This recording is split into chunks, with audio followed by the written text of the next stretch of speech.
it's pretty hard to imagine life without our phones these days, isn't it? Oh, absolutely. They're everywhere. Yeah, they've been like the absolute center of our digital world for, what, over a decade now? Easily. But what if? What if that grip they have on our daily lives is maybe starting to loosen up a bit? What if something new is coming? Like these AI glasses we keep hearing about. Exactly. What if they're already sort of charting a course to be the next big thing? So that's really the core question we're diving into today. It's all about the future of personal tech. Specifically, what's next for devices like the iPhone, especially now that these new categories like AI glasses are actually starting to emerge. Right. And to really get into this, we're looking at some crucial insights from recent executive comments, particularly Google's CEO Sundar Pichai after their Q2 earnings call. And Apple's own results are coming up very soon, right? Their fiscal Q3. That's right, yeah. So this whole conversation couldn't be more timely for you listening right now. Okay, so our mission here, really, is to help you sort of cut through all that high-level executive talk and understand these potential, seismic shifts that might be brewing in the tech landscape. We want to connect what's being said to the bigger picture, where devices are really headed. And why it matters, right? For companies like Apple, sure, but also just for users like you. Exactly. For all of us. Okay, so the big question just kind of hanging there is, what does the CEO of Google, a company that's got a major stake in smartphones and is pushing into AI glasses, what does he actually think is coming? Yeah, that's the key. Our journey here really starts with Sundar Pichai's comments from that recent Alphabet Q2 earnings call. An analyst asked him, point blank, could he actually see a future where cell phones aren't the center of everything? Especially mentioning Google's own work with AI glasses, like that Warby Parker partnership. Right. It's a pretty bold question, basically questioning the foundation of our tech habits for the last, decade plus. Definitely. So what did he say? Well, Pichai's response was, it was interesting. He definitely confirmed that AI is going to drive new experiences and spur a whole new wave of innovation. Standard tech CEO stuff, maybe? A little, yeah. But he specifically said Google is super excited about their investment in AI glasses. He called them an exciting new emerging category. Okay, so that sounds like a pretty strong vote of confidence for this new direction. It does, right. Sounds like they're leaning in. Absolutely. But then he talked about phones, and he gave a more, let's say, nuanced view. Yeah, exactly. Pichai said he still expects phones to be at the center of the experience for the next 2 to 3 years at least. He even repeated it. Phones would continue to be at the center of the consumer experience. Right. But, he added, we are excited about the emerging categories as well, so it feels less like a definite prediction and maybe more like a careful forecast, balancing things out. It really felt, to me anyway, like one of those Rorschach tests. Yeah. The ink blots. Huh, yeah, I see that. What do you mean? Well, depending on how you look at it, you could see totally different futures for the iPhone in those exact same words. Okay. So for you listening, there are kind of two immediate ways to read this. On one hand, there's the optimistic view for the iPhone. Yeah. You'd focus really hard on that phrase, at least. 2 to 3 years at least. Exactly.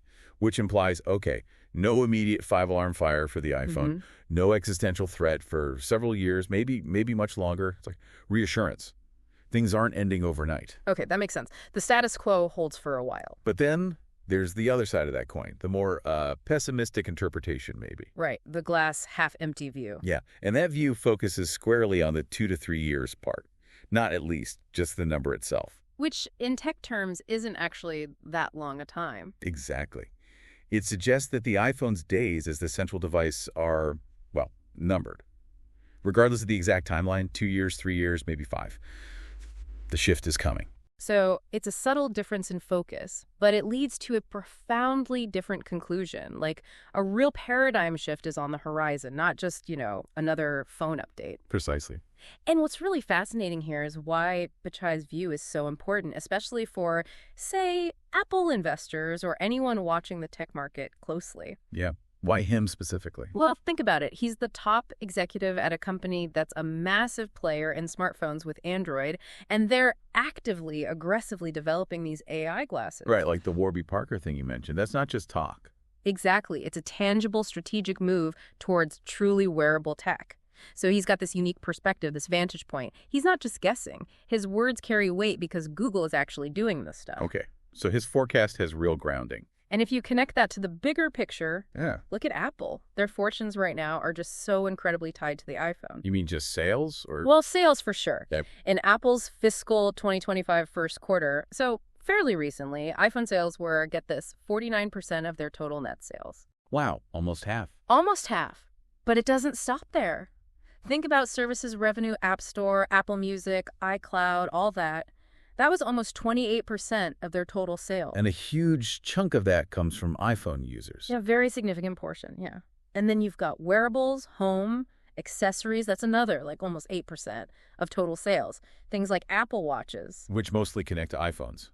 Exactly. They rely on the iPhone. So the iPhone isn't just a product for Apple. It's the absolute hub of their entire universe right now. Okay, so putting it together, Pichai isn't exactly ringing the alarm bell saying iPhone is dead tomorrow. No, definitely not. But his careful wording, that 2 to 3 years at least, it really underscores this critical need for Apple.